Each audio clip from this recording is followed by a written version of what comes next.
I'm going to ask you questions. Let's do it. We are live. And don't worry, bro. I'm going to ask you a lot of questions today. So here we are, Nomad X Facebook fam, everyone out there, back on track. And this is already our second live stream this week. And this one here, we announced it through a video from Andrew himself, because he is a legend and he's going to talk about something I am very, very passionate about. It's grow hacking, and he shows others, or he shows startups, how to go from 0 to 7 figures without bombarding money on ads. And that's something I absolutely love, because we all know it's really, really tricky these days to scale up, because a lot of you guys don't have marketing budgets, and I totally understand. And this is why I'm super, super excited and stoked about that, what's going to happen in the next 20 minutes. In this case, Andrew, welcome to the show. Ollie, thank you so much for having me. I'm excited. Good morning. Good morning from, where are you at the moment? New York. Good morning from New York to good evening to Bali. How fucking cool is that? We're Andrew, global, baby.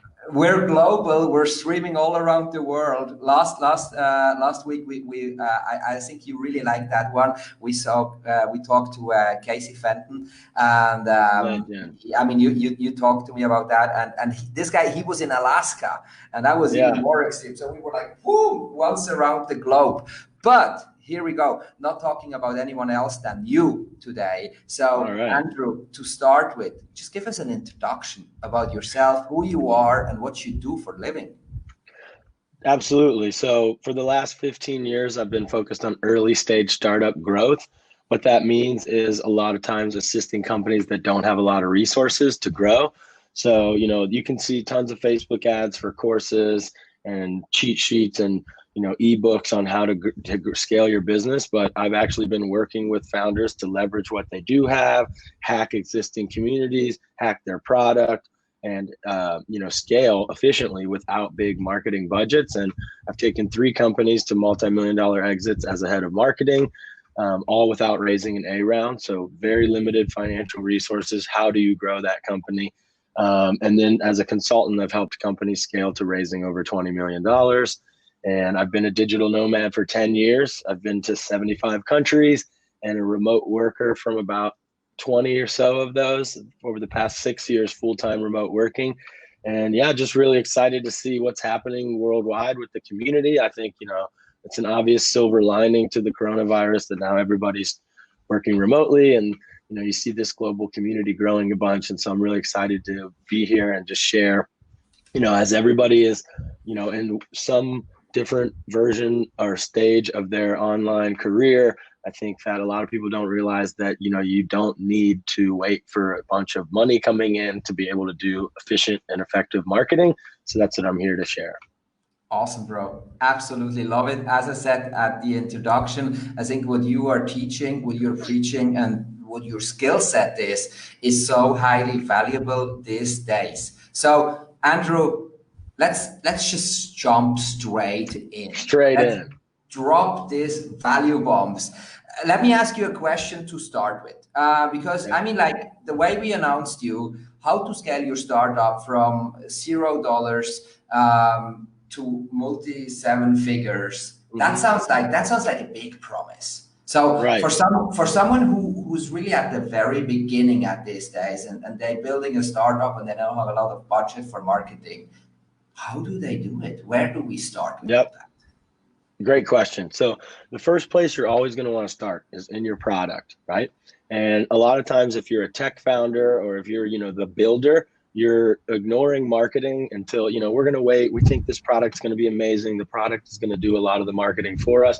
And that just doesn't happen out of thin air. You have to actually mindfully build a product that is going to drive not only retention, but easily push people to share. And that is what we call building a viral loop, right? So I spend this time and money acquiring a user. They come into my product and then they just happily stay. No, I need to make sure that I'm effectively building easily ways for them to import their contacts, share on social media, refer for credit or money.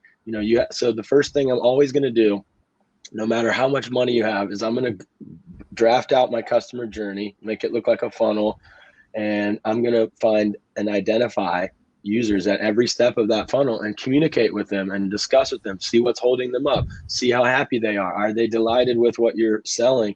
If that's true, then you're going to try and identify opportunities to push them to attract more users for you. That is the first true way to growth hack yourself to 7 figures or whatever you want to say. Because if you're spending X amount of dollars or time to acquire people and they're just coming in and they're not doing anything or just using it happily, then you're actually wasting your potential return on investment. So you need to make sure that along the customer journey, along the life cycle, while you're retaining them, while you're delighting them, that they're really excited and easily valued to share it. So what are you offering? Where are you offering it? How easy are you making it? When users are getting that aha moment, when you're first providing some value, whatever your business is, when customers are first seeing the value, are you pushing a pop-up to them? Whether if it's an app, is it a notification, or it's a web pop-up on your site, whatever it is, are you sending them an email to hey, here's your unique referral code, push this out to your community, here's some ideas on how you can refer, get your month free, get a lifetime free subscription if you get to this, win a trip if you get to this. Incentivizing people to share is the first, and refer is the first main way that you can grow your business for free. I think that's what I call part of your foundational marketing. Before you start anything else, whether it's PR, SEO, App Store optimization, scaling your social media, you always start with identifying the marketing opportunities in the product so that everything else has a higher ROI. If you know that every person that comes in on average refers 5 people, then all of a sudden your marketing is 5 times more efficient than if it wasn't doing any of that. Oh, if that wasn't a massive value bomb to start with, bro, how fucking cool is that? And I think you are, that was just like super, super spot on. So does that work for every product or for every service? Pretty much. I mean, like, obviously, if you're a B2B and you're selling multi-million-dollar SaaS product, which I have been a head of marketing of a company like that, you're not really going to push people to refer. The value is not always going to be financial. Some of your clients might not care about generating revenue.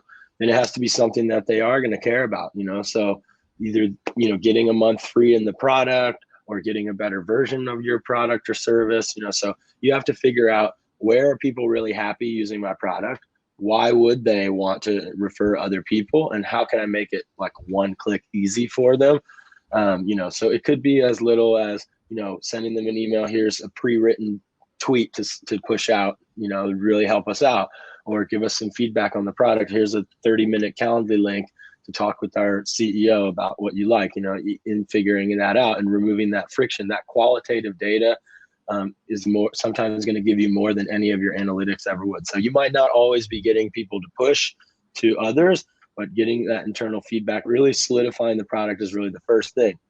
Now, once you've got that tightened up, I think the next strategy you focus on really depends on your business and your industry. And that's where it gets to be a lot of different moving parts.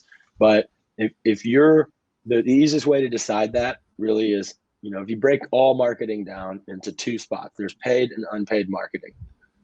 You decide, and I'm assuming most of the people listening to this don't have huge paid budgets, but you decide which side of that coin you're on based on your resources. You either have more time and less money, then you do all the organic stuff, or you have less time and more money, meaning you run to paid ads. So you'll see a lot of companies that just spend tons of money on paid ads, these coaches, these experts and stuff. They don't have the time to invest in organic marketing, so they just throw big paid budgets at it. If you don't have that, you can get the same effect from just spending more time, more blood, sweat, and tears in organic strategies. It's just, like I said, it's more cumbersome, it's more time investment, but it can happen. So building out that growth strategy is going to be different for every type of business. So give me an example business, Ali. Let's talk. How about maybe we just use NomadX as an example, right? Why don't we use? Yeah, we'll give you the value bumps. So, I love it. Give me the value bumps. Yeah, let's use NomadX. So you're launching. You've now optimized the website. You've optimized your emails. It's pushing people to share. I book a night on NomadX. I get a pop-up, the day I leave or something after, or right when I get into the incredible space in Bali. and it's pushing me to share, obviously I'm going to have more contacts that are like me, remote working. So that's your natural first play. Second thing, I think, you have an opportunity for PR, right?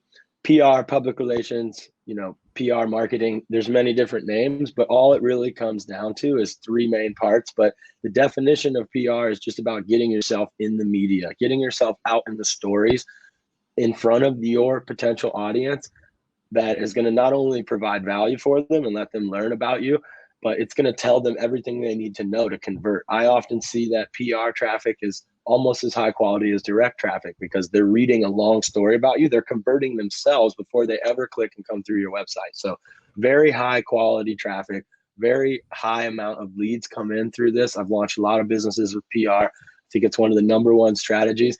And 5 years ago, I was really like, oh, you know what, PR is not that great, but it's really coming up, and it's often providing more value than early stage paid marketing. So for NomadX, what does that look like? So PR, people pay agencies $10,000 a month to do it, and it really comes down to these three parts I said. One is building a story. And if you're an early stage startup here, or you're NomadX and we're launching, you might think, oh, you don't have a story unless you have millions of dollars. And we haven't helped millions of customers. We haven't had millions of people stay at NomadX yet. You may have now, I don't know.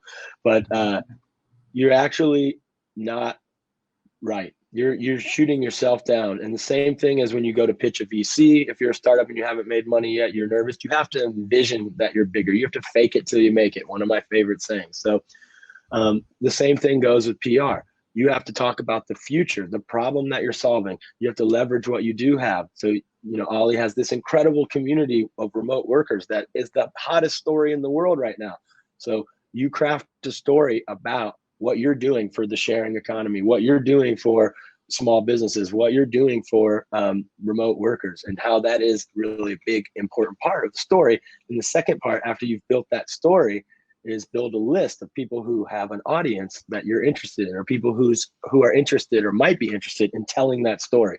And that takes nothing but blood, sweat, and tears. What I recommend is going to Google News every morning, search remote work, search sharing economy, search, Airbnb competitor, whatever it might be, and you're grabbing the email address of the reporters that write that. Believe it or not, 80% of the time you click on the article, the reporter's name is a hyperlink. You go through, it has their email address or their Twitter. You tweet to them, hey, I'm interested in sending you a story about remote working economy in Bali. Boom. You get their email address. You just passively, as you're developing your product, as you're building out that marketing foundation, you are building that list slowly but surely, name and email, name and email. Then the third part and the final magic sauce of PR is just communicating with them and building a relationship. So, hey, I saw you wrote this article about housing abroad for remote workers, and this company is doing really amazing stuff. I think you should check it out. I'd love to offer you a free conversation with the CEO. Boom.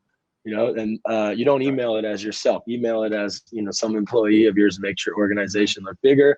And you're always focused on how am I creating value for them? How am I creating value for the users? How am I creating value for the reporters and writers who are going to tell my story? Not trying to get value, I'm trying to create value. So I'm giving this valuable, relevant story to the media, and then it's all about just following up. It's almost like a sales game in and of itself, but you've got your target core 25 media publications that you want to try and get in with this amazing story. You're going to get feedback from them. You're going to learn how to edit the story. They're going to say, can you actually make this a top 10 things for remote workers to do, and make your business one of them? You never know. That happened to me recently with the Wall Street Journal. They were like, make us a list. So you're going to edit what you're writing, but that's how you can get your business in the stories in the media right now.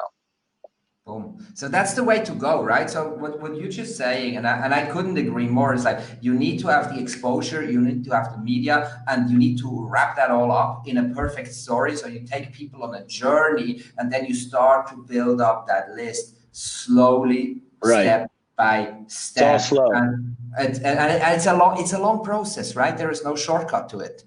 Yeah, I think PR usually takes 2 to 3 months, because that writing that story, writing that really valuable press release, it takes time going back and forth with the other people on your team, really getting an idea of a story that's valuable. Then you're building a list over time. I usually tell people, start marketing at least 30 days before you're ready to launch. You know, a lot of people will come to me and be like, Andrew, we launched last week. We're ready to do our SEO and stuff. And I'm like, you know, if you do it before you launch, you actually save yourself a lot of time. You can passively do it during product development. Every Monday I work on SEO stuff, you know, that's it. You're done. But in 8 weeks from now, you're finished. And when you launch with a lot of this marketing foundation in place, it makes it clear sailing for scaling, as opposed to doing it after you've launched. It goes down for a bit and you're, you know, there's complicated things there. So don't make a mistake of not prioritizing your marketing. I really think 90% of the startups over the past 15 years that I've seen that have failed, they've said, you know what, we're going to do marketing after we close this round, or no, we're going to do marketing, you know, later, where we're working. It's working right now. We're driving a couple sales through the site. We don't really need to do any marketing right now. And I'm like, well, there's a lot of passive, you know, back of the house marketing that you can do that's not going to take a ton of your time, that's still going to pay off dividends later on. So PR is one of those things. SEO is another one of those things. You can totally do your own SEO for your website. You don't need to hire an agency. You can spend tons of time learning how to do it from a bunch of different free blogs.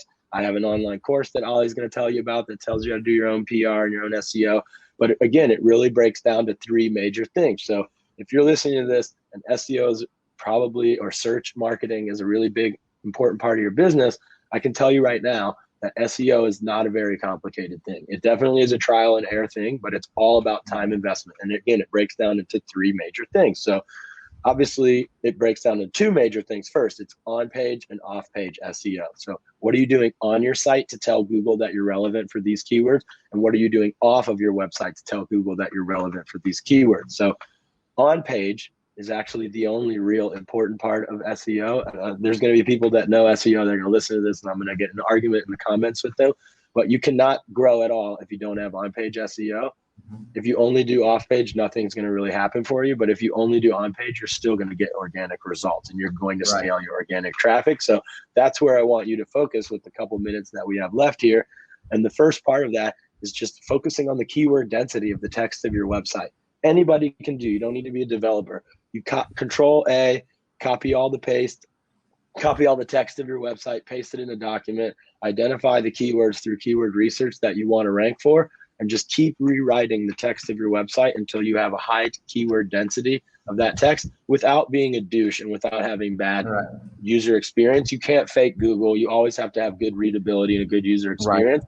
But, you know, if Ollie's business wants to be for nomads and remote work and accommodation in Bali, you better be sure that accommodation in Bali is at least 5% to 10% dense in the text of your website. So, and high up on the site and in big letters and all of those things. So the first thing is really increasing the keyword density of your website. The second part of SEO is just removing any technical blocks that Google is going to have to seeing if your site is amazing. Google's job is to deliver a perfect user experience to their traffic. So they're not going to want to drive someone to a website that's slow, that has iframes and CSS issues. And so you're going to quickly be able to go and do SEO audit on, type it in. You just type in the URL of your website. It will tell you the technical things you need to fix. You got to work with the developer or fix them yourself. That's part 2. Part 3, after the speed test and all that is done, is the off-page SEO that I mentioned. And all that really comes down to is building quality links. And if you're doing PR, you're doing content marketing, and you're doing social media, guess what? Those are all link building strategies, and those are all off-page SEO. That's really obviously very hard in 20 minutes to give all this advice, but that's all SEO is. It's demystified as just as increasing the keyword density of your website, fixing the website to go faster and look better for search engines, and then building as many links as possible via content marketing, social media, and PR. That's it. That's all you got to do. And that, like you said, is at least a 3-month thing. You know, the reason why people abandon content marketing and they abandon SEO is because they expect to see a really quick return. The last thing I'll say while we've got time here is when you're building out a marketing strategy, you figure out how much time you have and how much resources you have. And those are the strategies. That's how you develop your marketing strategy, right? So if I have nobody on the team that can optimize the website, then I'm not going to work on SEO right now because I need to be able to hire someone to update the website for me. I'm going to instead focus on PR because, you know what? I don't have any tech skills, but I am a really good writer. So I'm going to write this press release and I'm going to go out and focus on PR. So build your marketing strategy out based on what you can start achieving and how much time you have to achieve it. PR is going to be faster than SEO. SEO is going to be faster than launching a podcast. As you know, it takes 6 months to a year to really build a following and get people into coming to your show, your program. Very long-term strategies, same as blogging. It's not going to take off for at least 2 to 3 months. You need to be ready for that, and you need to know. So if you need to drive sales right away, I don't know how much time we got left, but if you need to drive sales right away and you're listening to this, you're like, Andrew, these things are great, but I need to grow right away. I'm going to tell you, the only thing that you need to do is social media marketing, but social media user acquisition. I made the term up, and what I mean is I think there's 2 parts to social media as well. And Ollie, stop me if we run out of time, but keep going, bro. Keep going. There's off-page social media marketing, what you do off of your own page, and there's on-page social media marketing. And nobody talks about this. They talk about, oh, it's really important to have a beautiful page and create amazing content and post regularly. I think that's bullshit. At the early stage of your business, you're going to get 10% of your total audience that's seeing the content that you're sharing. You're going to spend all this time to post every day and not get any return from it. You're going to have less than 1,000 followers, maybe 100 people total impressions on your post. So instead, create a bunch of content, schedule it so you're posting every day, forget about it.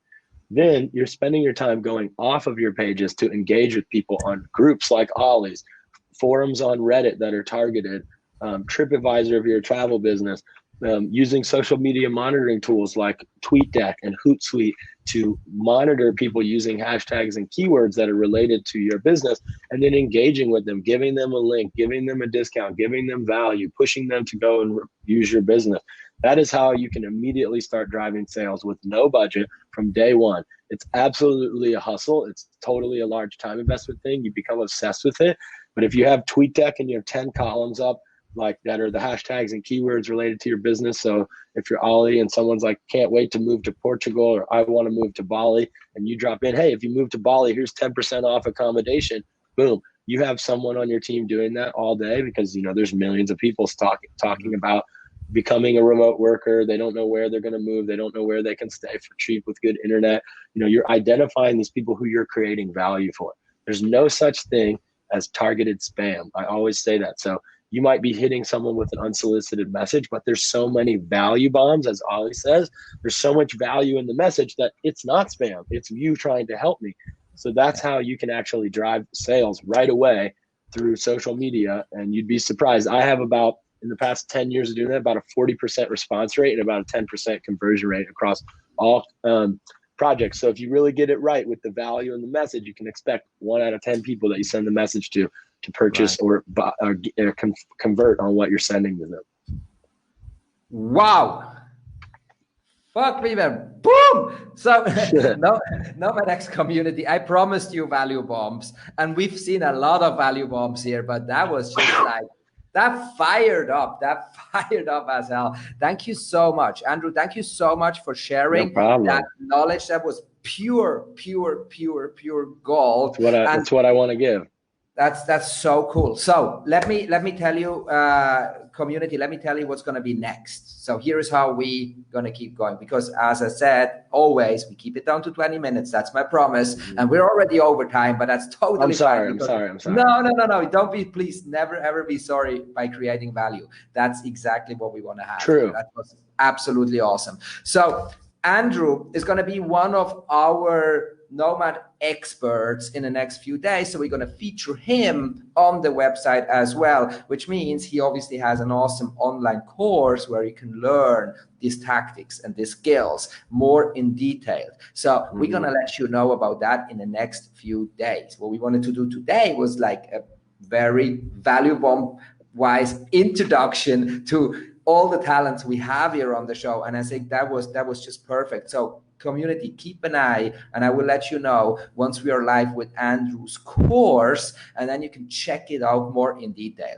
And I know for a lot of you, it's still kind of like a little bit early in Europe, so a lot of you guys will watch the review. If you have questions, drop them in here in the comments, and we're going to make sure in the next 24 hours, everything gets answered as we always do. Definitely. In this case, Andrew, I feel like I've been on a 2-hour marathon with you. That was just it's really cool. I fucking love it. Thank you very, very much for being here today, for providing all that value. I'm looking very much forward to feature you on the website with your course. I think that's going to be like pure gold. In this case, bro, all the best back to New York. Take very good care to yourself. And you too. Again, it was just fucking awesome to have you. Awesome. No, I'm very appreciative of your time, and anytime I can create value, that's our goal. Remember, we're just trying to create value. So everybody stay safe out there. Post some questions. Find me on Instagram, AndrewStartups, and I'll chat to you soon. See ya. Awesome. I got his website on the comments. All right, guys, if you want to check it out before we do the launch of the course, check it out in the comments. That's where the website, I posted it in while he was talking. So make sure to check that out. It's a really, really cool website because this man knows his business. In this case, boom. Once again, thank you very much.